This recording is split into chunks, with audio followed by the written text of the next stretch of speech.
All right, Fred. Let's just jump right into it. Let's roll. Jared, it's your turn. No, I did it last time. I'm not doing it. Did I do it last time? I did. All right, I'll do it. Yes, you will. Welcome to another episode of the Bowga Hunting podcast. Today we have a special friend on the line, Fred. Fred, you want to introduce yourself? Hey, what's happening, guys? Thanks for having me on. My name is Fred Bohm. I don't know.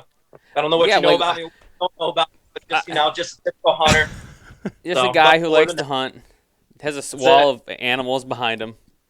You know. Yeah. A couple others for you. You love to see that. Oh, there you go. Yeah. 360. You really love to see it. Bragging camp's pretty comfy over there. Isn't it? I always got the small one behind me right there. So everybody's like, damn, you don't kill any big deer. They're probably right. I don't.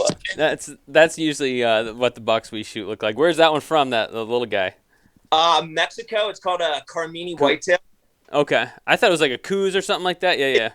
It's I don't know how the variations, all that type of stuff, but it's essentially a Coues, and it's just a certain region in Mexico. So they're little tiny guys. That is a tiny of a tiny guy. So, but I don't know. Cool. The first one and only dots. That was kind of cool.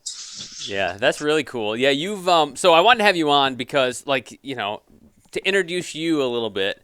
I mean, you photographize. That's a word, right? Photographize. You know That's what? a word. I made up. I make up enough words. You can use it. All right. I'll let it play. Which some of your photography is pretty amazing. Like you like have a bow floating or something like that. I always like watching what you you know the creative things that you do with your editing and or magic.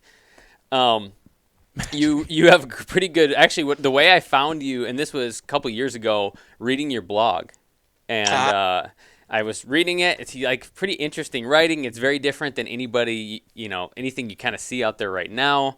So photography, and I'm like, man, I gotta have you on. So that is my introduction, and you also have your own company as well, correct?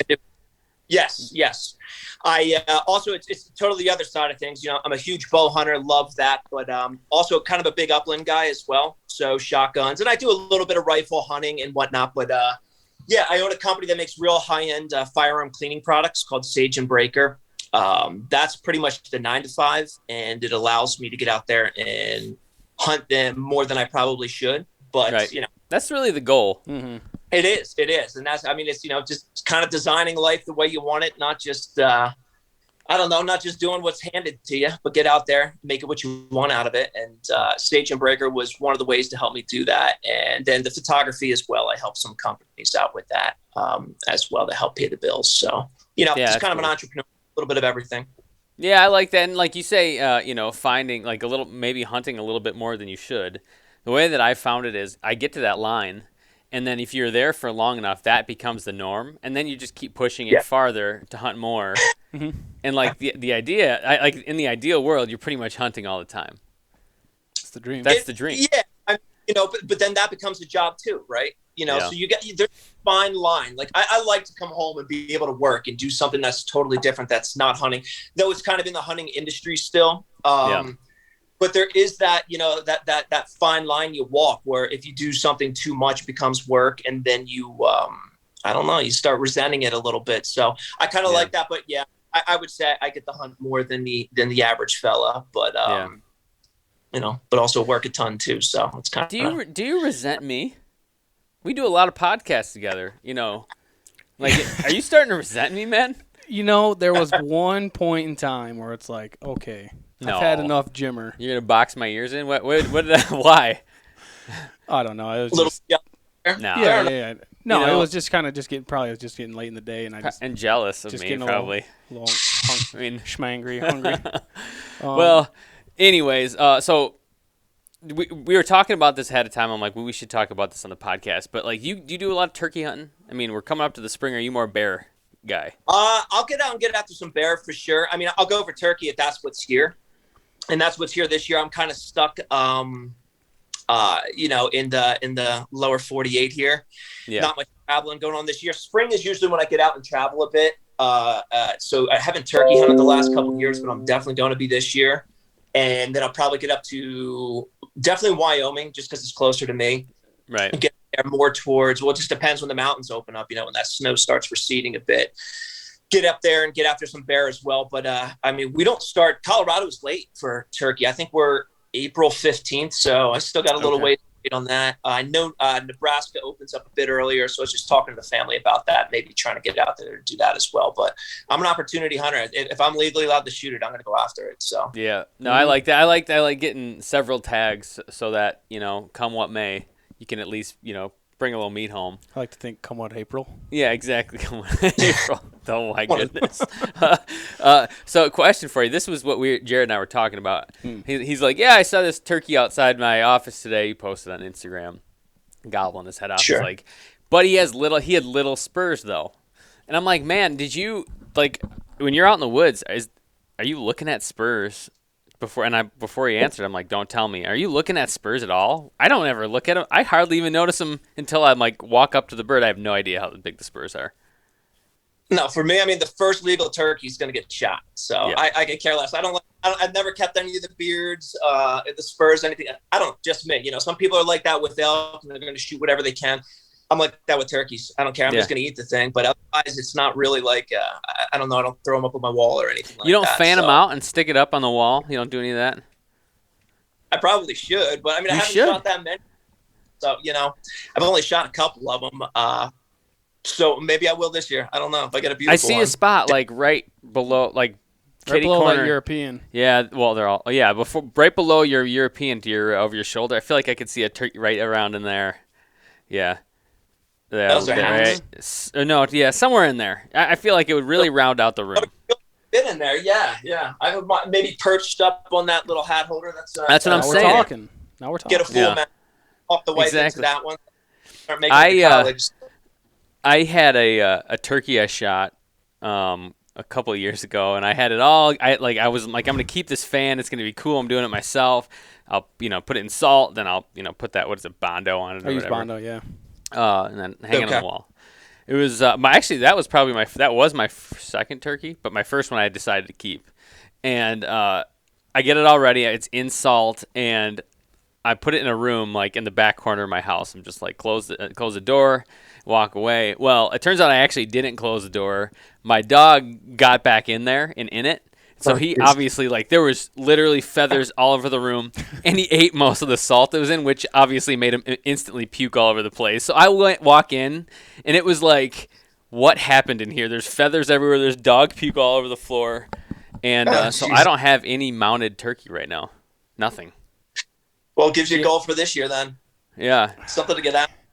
But he hunts with a trad bow, so it's...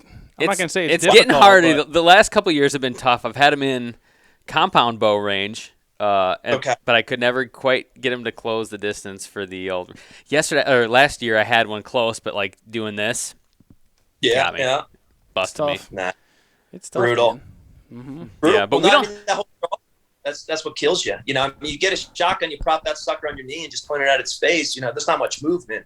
Right. You know. Compound, trad bow, whatever it may be, that draw cycle kills you. So yeah, it's not even that much harder to do trad than compound bow. I mean, you get them about the same distance with either bow. It's really just the drawing back that's what kills you. You got to get them turned around, facing away, or drawing behind a tree, or hidden behind the fan, or blind. Yeah. Yep.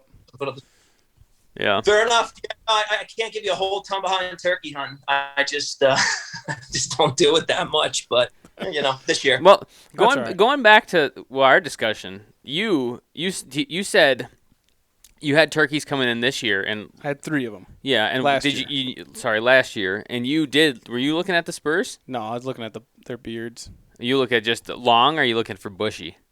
I want a big old paintbrush. Just a big old thick. Yep. Dip it in paint. Yep, thicker the better. But like, I was picking and choosing. Like all 3 of them came into the decoys. So you had a chance. They were hammering at it, so it's like. But you have no problem shooting a Jake. No, I'll let a Jay go. I would 100% disagree with you. Yeah, I'd probably let Jay go. The snobbery. Okay, so this guy gets to the finals of a turkey calling contest, and suddenly he's like too good for the common man's Jake. Which is coming up again, by the way. Are you doing it again? I'm already signed up. I would not have. No? If I were you. Here's why. The only way to go up is one spot. You have a bunch to lose. Like you could stay out pretty much on top right now. And here's the thing. I've said this on the podcast before, and I'm sure the guy that won is a very nice guy. Never met him. But he used trickery to win. Mm-hmm. He dressed up as The Tiger King. the Tiger King, and you were out legitimately. I was holding a phone while we were turkey hunting, filming you with the call. And I Not feel for that like one. I that filmed was- the final video I had to record myself. But to get me into like the quarterfinals, you were recording it. I was. You were. So all I'm saying is, so you're doing it again. I'm doing it again. So you're suddenly this. But I'm hoping that if anyone from the BHA is listening, make it like scenario based. So last year they had, I think you had like 30 seconds to say who you are, where you're from, what chapter you're representing, and then to give a turkey calling sequence, right? Okay. And then people can go on, the chapter's Instagram story, and they can vote on, between Hunter A or Hunter B, yada, yada, yada. But Yeah. I would hope that the BHA this year would make it a specific calling sequence that you have to do. You know what I mean? Like what? Like what? Like, we'll say for the first round, it's a lost hen looking for Oh a wow, flock. like a pretty specific. Yeah, like you would have to do, Wow. like a couple clucks, some yelping. I only know like 3 sounds. That's what I'm like. Instead of dressing up Yeah. and making it more like costume contest, we Yeah. can make it more like, hey, do you actually know how to call a turkey? Can you do those scenarios? Can you mimic this? And can you do a fly down cackle? Can you do some feeding purrs? You know what I mean? Yeah. Okay. And so your hope is that if they do that, you'll weed out like 80%. Yeah, man. Just That's the make way it to a get. calling Yeah. contest. There's no way I could. But I even, get it. So But I get you when is it? Because there's limited slots, they pick the participants, I believe, on April 5th, and then the first rounds are somewhere around soon after that. So get out the vote if you get in. Mm-hmm. Rock the vote. I know Fred's voting for me. Yeah. No? I wouldn't even know what to listen for, to tell you the truth. I can't help Just you. listen for Listen Jared. for, hi, Dude, my I name is Jared. Yeah. Look for it. Yeah. Guys, Yeah, sounds good. No, I won't paint it. So last year you had a pretty unique hunt I wanted to ask you about. You got drawn for, what was it, Bighorn? Was that Yeah. where you hunting? And you went after those things for a long time, and I don't want to give away the end of the story yet, but like, do you want to walk us through like what that's like? We're in Michigan. We don't have things like that out here. I'm going to be drawn for a black bear hunt. That's about as exotic as we get. Take it easy, sir. Yeah, if I cash in my points at the right time. So walk us through that. Yeah, no, I pulled this tag. I mean, I didn't even have that many points, which, I mean, I'm sure this is off a lot of people, but, whatever. It is. It's kind of a lot. It's that bonus point system. So essentially, I know it's some crazy convoluted mathematical equation I can't wrap my head around. But essentially, every year you get your name in the hat one more time type of thing. Yeah. I had, a decent amount of points, but, I mean, compared to guys waiting for 23 years, something of the sorts, to pull this tag, I got it pretty low. But one of the reasons, too, is like this is a pretty gnarly mountain range where tag. So it was for archery, and it's pretty much all of August that the tag. So, I mean, I found out when I was up in the same mountain shed hunting. I think that was right about May 1st is when our shed hunting season opens up. Found out they let us know about the tags right then. So, I mean, the whole summer just changed at that point. It was scouting. Right. Single weekend, going out there with some buddies, just looking for rams, talking to people that have hunted the unit before. I knew these mountains really well because I've elk hunted in there and deer hunted a good bit. So I kind of knew my way around it. Man, it's freaking brutal in there. So spent the summer looking for these guys. And yeah, just kind of, the season hit and just got after it. And I think I only spent maybe out of the full month, maybe 8 days I wasn't in there. Yeah. Wow. And dude, it was brutal. It was brutal. It was not for a lack of effort but no, I walked out of that with, eating that tag, hit a really, really good one. And I think I posted that online. I don't know if you guys saw that, but, it was a decent shot, but I mean, that stuff is steep angles, right. It's some distance to it. There's a whole lot that goes behind it. And, thought I had a decent shot on them, and we just sat there and waited a couple hours, and it wasn't enough. So I ended up bumping them, going in to look, thinking that it was a better shot than it was. Bumped the guy, and I mean, the adrenaline dumping him. We looked for him for, I don't know how many days. I think it was in the beginning, it was like 2.5 days for the rest of that day, and then 2 more days. Then I backed out of the place to, maybe see if the birds would go find them, or Sure, right. Kind of indicate where this was and where he'd be. And didn't find him. 4 days in there. Shoot. It was brutal, but lesson learned: give these things more time than you think. It really is. They think your shot's great. And I even had this, when he was running away, I pulled out my camera and I had video on it. And I sent it to a couple guides I know that are sheep guides. I'm like, what do you think of the shot? They're asking the angles. Like, he's a dead sheep, and he is, but I just wasn't able to wrap my hands around him. So it was unfortunate. You think he's still out there right now? No, I think he's dead. I think he's dead. It was just that shot. There's no way I think he could have made it, but I think he ran far, and there was just nothing after a little bit. It got a little bit of blood, and it just got less and less. Whether it be his guts or organs clogged up the hole, I don't know. But unfortunately, couldn't find him. And I'll be up there grouse hunting this year, so maybe I'll just kick around the area. I'm pulling for that. Did that area allow for tracking hounds to go out there at all? Was that a possibility to use them? Colorado's weird with that. You can, but you have to call into. Now, I don't know if that's this year. A couple years ago, I had a buddy that took his dog in to track an elk, and he had to get permission. It was kind of weird. He had to sign up for this thing. I think they might have gotten more lenient on that, but I just didn't know anybody with a tracking dog. Right, now, I got bird dogs and stuff like that, but they just, I don't think if I put their noses on that blood trail that they would know what I'm asking from them and have any buddies that had tracking dogs. So, Oh, that's brutal, man. So you spent all summer when so you found out shed hunting. So I'm assuming April or something. When did you find out? We find out in May. It depends on the okay. May, and we're not allowed to shed hunt. As of the last couple of years until May 1st. So okay. So you're out there in May. So you've prepared all spring. I'm sure you're training to be in good shape, shooting your bows at all these different angles, which you might be doing anyways. Yeah. And then you spent the entire month pretty much hunting. First of all, how likely is it that you'll get this tag again? Very unlikely. I mean, I have to wait a certain amount of years, and I can start putting into the draw again. And I got so it's going to be complete luck. That may be. Unfortunately, I'm applying to some other states, but the other part of it is how long, by the time I pull that tag, am I going to be too old to be able to handle it now? Yeah, that's right. I'm, hopefully you're not getting any younger. But there may not, who knows? It's not a great chance though of pulling that tag again. That's for sure. So, So were you pretty was it a devastating thing, or was it not that big of a deal? Oh, yeah. My wife could not handle me for that month. I was bitter. I mean, not bitter, but you understand what you're getting into every time. Oh, yeah. But the fact that it was potentially a once-in-a-lifetime type of hunt, it was brutal. It was brutal. So, it just – I was just in a bitchy mood afterwards. Tough to deal with. I'm not going to lie. Try to make, it sound like, well, that's part of – it's part of life, but it still sucks. So it still freaking sucks. Dude, I would be the worst. You could not live with me. Yeah, I would. I would not handle that well. Would you be like a bitchy Fred? I'd just be like this. I'd just be like a wet sock all the time. Slouchy? Just slouchy, sad. That's fair. No, that's a bummer. And you know what though? You didn't go guided, right? It sounded like you figured it all out. I mean, and honestly, I don't know what a guide could have done. I found enough animals. Yeah.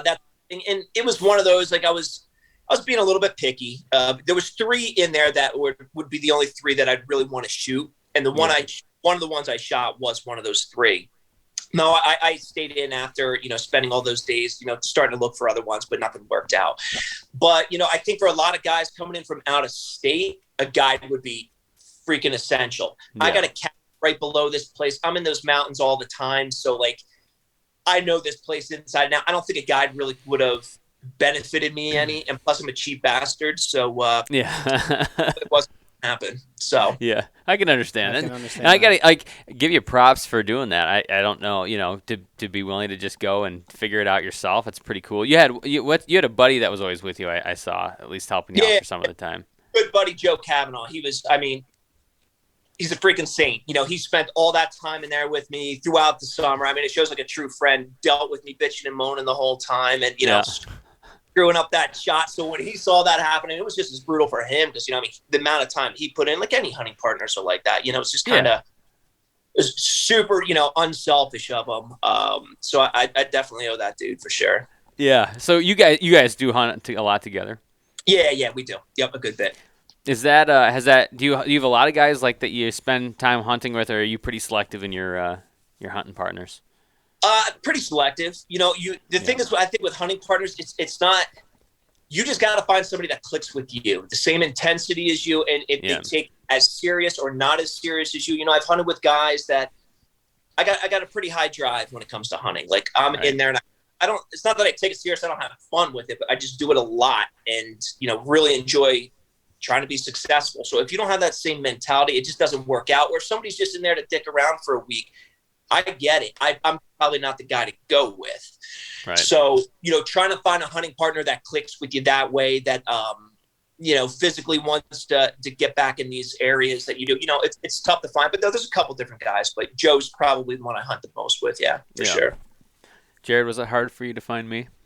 No, man, we hunt well together. Like, it's exactly what you're saying. Like, when it's time to hunt, like, I'm ready to go hunt. I'm not ready to just sit around camp, make my. I can't sleep in. I'm too. Yeah, exactly. I think I get a lot of, like, it's not nervous, like I'm nervous energy, but it's just like I get this, like, I'm like fully turned up the entire time we hunt. Like, I'm ready to go. I can't sit still. Yeah. Like, even if I wanted to sit still, I don't think I could. And most of our strategies are very much in tune with each other. Like, this is what we're going to do. We're going to go and do it. It's like, we don't have to sit around and talk tactics. It's like, we kind of know. We know exactly what we're going to do. And we've had people come along with us too. And it's like, you're trying to almost even coach them. Like, okay, this is what we're going to be doing at this time. This is how you move to your spot. This is what you got to do. And it's like, sometimes there's debate, and then there's like second guessing, or what I've found a lot is actually I found that I'm more picky the more I hunt. Like, when I think we were younger, I would go up and I'd be able to just, like, deer camp, and it was not that big of a deal. But now it's like I hunt with the same people, a lot of whom I'm related to, and they ended up just getting mad at me because I'm like, I walk too far, or, you know, we stay out too long, or it's like, well, yeah. So that's an interesting thing. We've talked about it a little bit. Like, finding a hunting partner is kind of critical because you're very selective, probably more so than even with friends. I would say so, yeah, because it's a lot more intense, you know, when you're out there with friends, you're just dicking around doing whatever. But, like, when you're out there, like, you're going on a stalk and either you blow it or somebody else, you know, or your hunting partner does, it could get nippy if you're not careful. If you're not with the right person, you know, because there's that whole blame game. But, like, if you don't take it too serious and you're hunting with somebody that, you know, understands that shit happens, you know what I mean? Right, exactly. And you just can't, you just got to go on to the next one. And hunting partners are tough to find. There's no doubt about it. Yeah. No, that's funny. It's funny you say that because we've had different people on who have said very similar things. Like, they're very selective, and, you know, we had, John Eberhardt on, whitetail guy, and he talked about, like, because he's so serious about scent that, like, if you don't practice and he is, like, shave his body hairs, you know, like, actually, and all this stuff, and he's like, if you're not as serious like that with him, he won't hunt with you. He's like, most people I know, even sometimes my own kids, are hard to hunt with, which is, you know, a new level. But yeah, it's a hard thing. Wavelength. That's it. You know, I mean, like, if somebody takes it that serious, especially whitetail hunting, like, having some guy like me pissing out of the deer stand, I'm not going to be your guy. You know, nope. It's gonna piss them. Literally. Are you a bottler? You're not a bottler, huh? No, I'm not a bottler. I've never noticed. I've tried both ways, and me too. And then walking by me just pissing out of the stand. So I don't know that they could differentiate, except when I take in, you know, copious amounts of coffee. I notice the difference in the smell. Yes.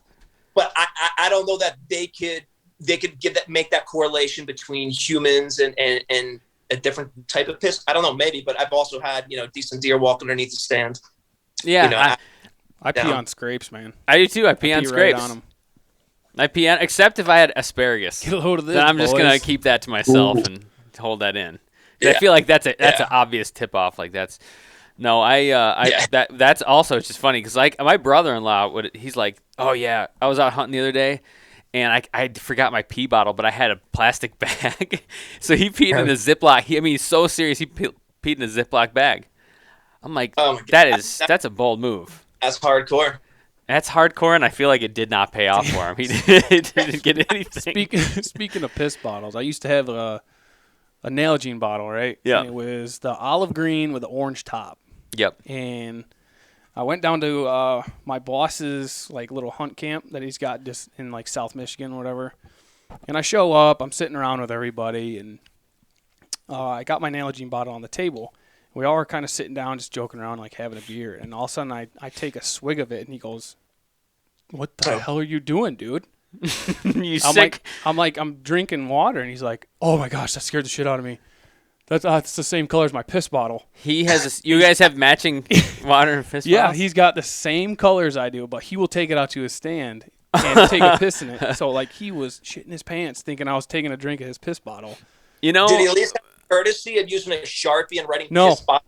right? Nope. Don't drink. Nope. You get that's a good call. There's some etiquette. Like a skull and crossbones or something, or like the toxic signal. have some show us some man. decorum. You know. Nope. It was identical, Brutal. and we put them right next to each other. So I made sure I put some tape on mine and said, "Get that nasty thing out of here, man." We've been in plenty of situations where people drank dip spit. Yes. Oh yeah, Like that I've seen I've happen. done that. Like, Everybody, if you've been to enough college parties and dipped with Yep. enough friends, you're gonna drink some dip spit at some I have that point. because like when you're taking a dip out, things can get a little messy, right? Yeah. So you want to be able to swish around a little bit. So I was, dismounting, took a swig of my dip spit and swished it around my mouth, thinking it was water. You got your hand switched. I got my up? hand switched up because I was driving. Oh, you hate But at least that's your own- That was like that's your own spit there. I did that once to a buddy. I was driving. This is when I chewed. I don't chew anymore, but this was back in the day. While Sure. back. Yeah. And we're driving Snapple. Now this is telling you how long it was. Like this I had Snapple bottles next to me. And I had one that was my spitter. My buddy Yeah. had one sitting right next to it. He grabbed the wrong one, took a swig of that thing, and he just Oh. lost it all in my car. It was brutal. if I have to No. explain, It's so smooth. If I I don't have to know. explain the worst taste in the world. That's it. It's that, man. Somebody else's spit. Just Yeah. just a confetti of dip, a thick confetti dip, Saliva and spit dip. in your mouth. It's not fun. Well, That was good. so we talked about last year. So have you gotten over this? Like, have you mentally moved on emotionally from this hunt? I'm crying myself to sleep less and less. You Yeah, know, sure. Fair. Yeah. twice a week now. But no. I mean, it is what it is. It's next hunting season coming up here. I don't know. I mean, I can only whine about it for so long. So Yeah. Something else is coming along. Have you started to get shit for it yet? Like have your friends is it been funny? joking around with you yet? they probably know I'll go in swinging on that one. Because that's That's how you know that's how far. You know. Yeah. Maybe I haven't recovered as much as I thought. Because when it's funny, then it's Then you're okay. over it. So you've got new plans. Like what's 20? Because you I'm sure like last year you probably couldn't go to as many places as you wanted to and everything else. Yada yada yada. What's 2021 looking like? Well, it just depends. I mean, this tag season right now. So I should be pulling a Montana Breaks tag this year for elk deer. That should. I mean, God, I don't know. I think I got like an 85% chance on that one. Nice. So that, but otherwise putting in a bunch of other random tags. Going to do pronghorn in Colorado as usual. OTC elk Colorado, definitely whitetail in Kansas, South Dakota. I should have a high country mule deer tag in Colorado this year.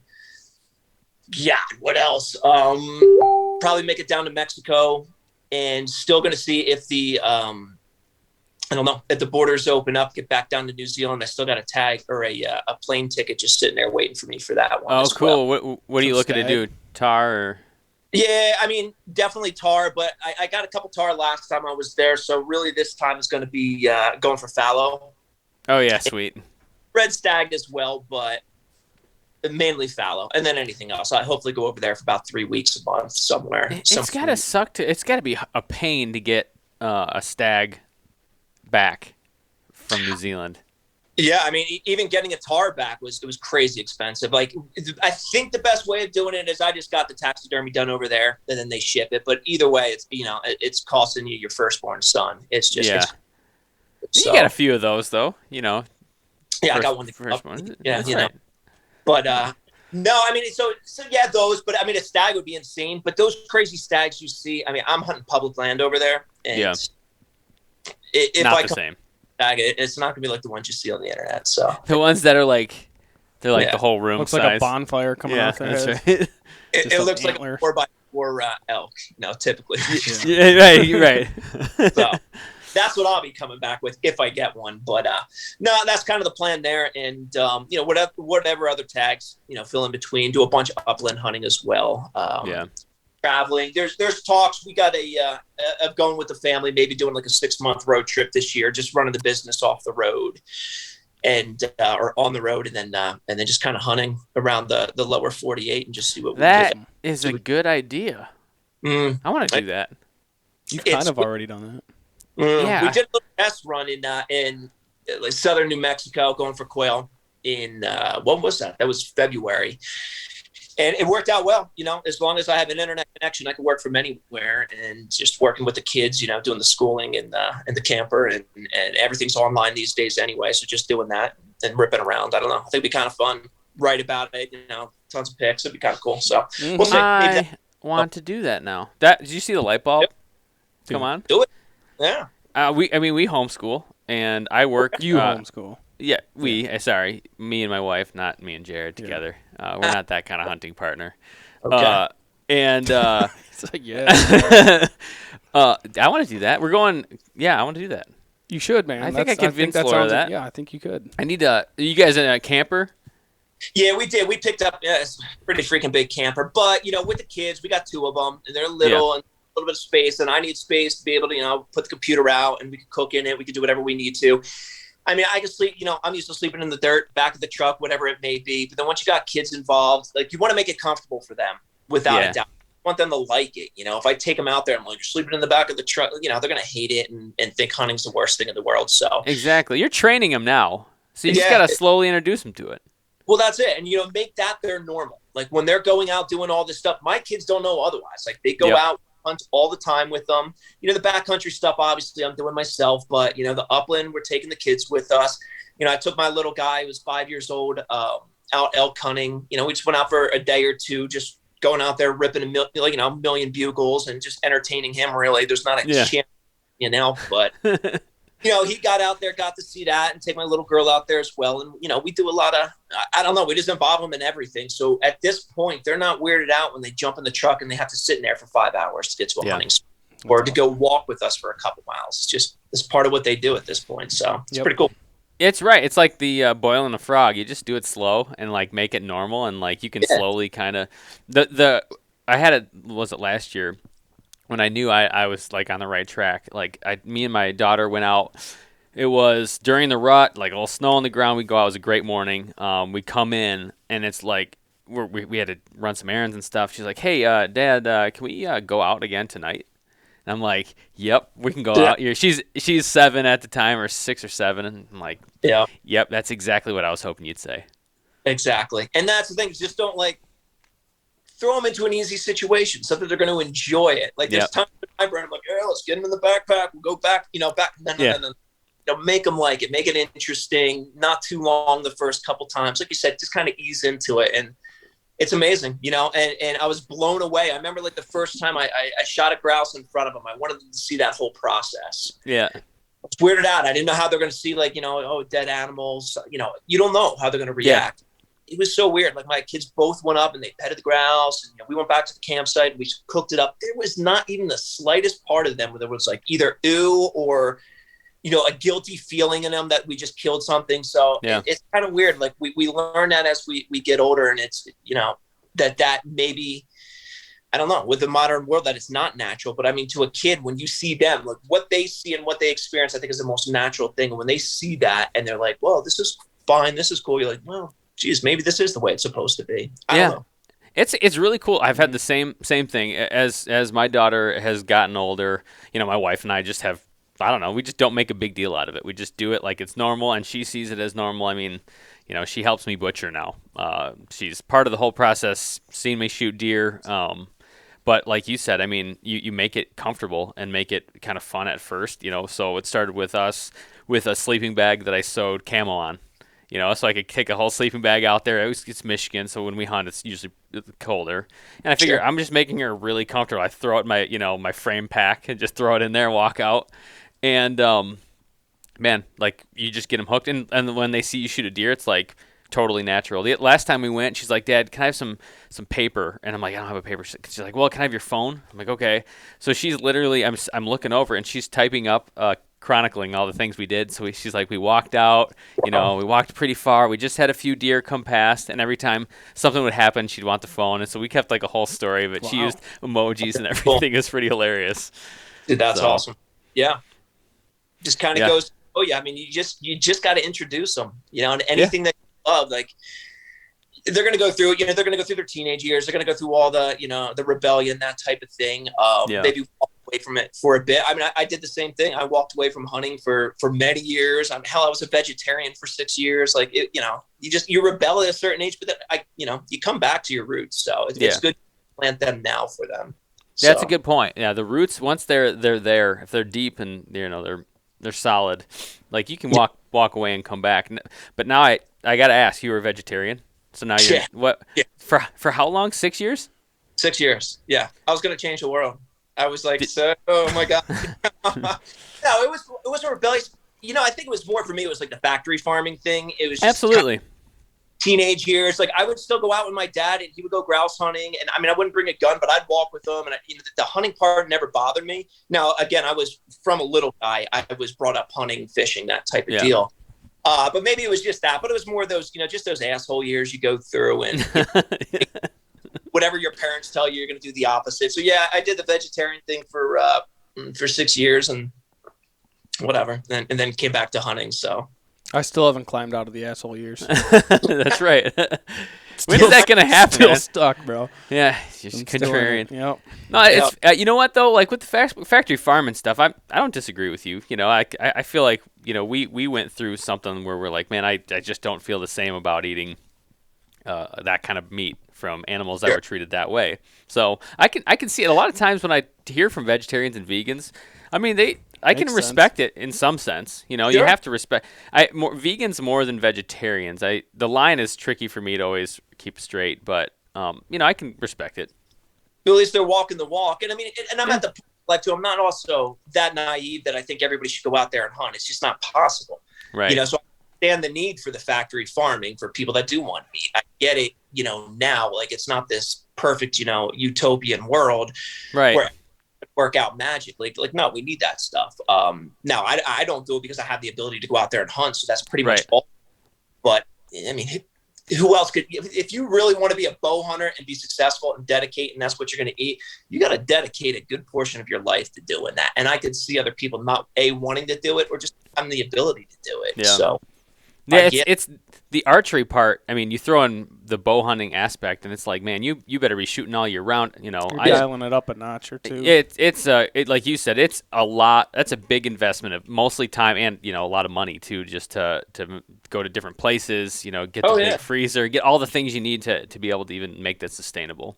No, and if I talk to new people that are like, oh, what should I do? I've had some friends ask about hunting, and I'll tell them, I'm like, unless you're going to dedicate your life to bow hunting, don't do it. Just rifle hunt. Like and especially now, like that bow hunting's so hard. Like I don't think it's easier to get tags anymore bow hunting as compared to at least where I'm at in Colorado. I mean, I don't see that.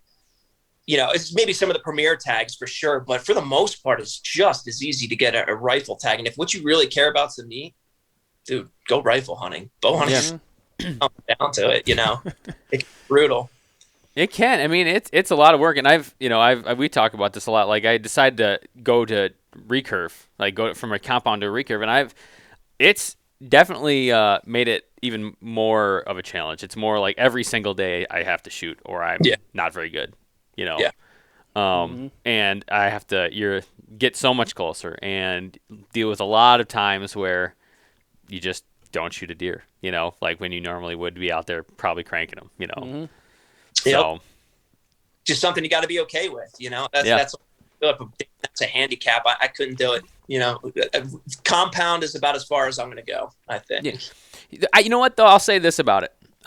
It's different between hunting out west and hunting in Michigan. Like, it's definitely harder, but for the most part, my shots have never been I don't know that I've taken more than a couple shots at animals over 40 yards. Oh, okay. I don't even have the option. It's just too thick. Yeah. Yep. For the most part. And so, in some sense, I kind of like it because it's just lighter and less stuff to mess with and stuff. But definitely, like, there are many times in the past couple of years that I've gotten skunked because I didn't have the training wheels on. Yes, you have. Yeah, right. Oh, you love it. You've been doing well lately. Yeah, I'm on a hot streak, man. You're on a hot streak. You're on a heater. You love a But you know heater. what? If you call it out, sometimes that's what makes it go away. I didn't call it out. You did.